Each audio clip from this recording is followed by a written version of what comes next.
러시아의 우크라이나 침공에서 러시아가 속수무책으로 당한 게 우크라이나의 드론 공격입니다.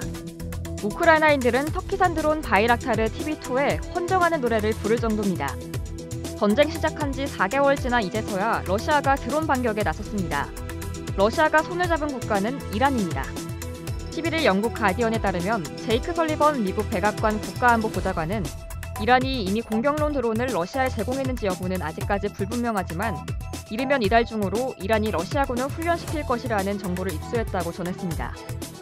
설리번 보좌관은 정보에 따르면 이란 정부는 러시아에 무기 탑재가 가능한 무인 항공기 등 최대 수백 대의 UAV를 신속하게 제공할 준비를 하고 있다면서 최근 몇 주간 러시아가 우크라이나 동부에 압도적으로 포격을 가하고 있는 것이 그 증거라고 말했습니다.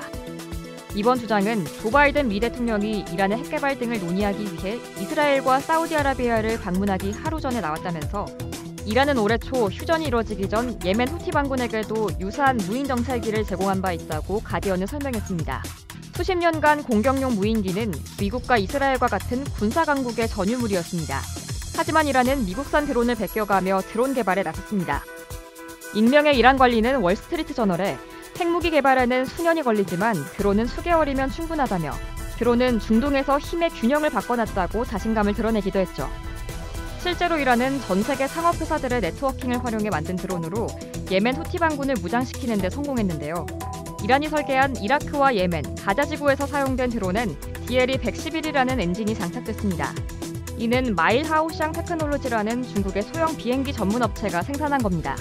지난 몇 년 동안 DLE-111 엔진은 중국의 전자상거래 사이트 알리바바에서 $500에 판매됐으며 마일 하오샹 테크놀로지는 미국의 드론 제조사에도 엔진을 수출한 걸로 세관 기록에 나타났습니다.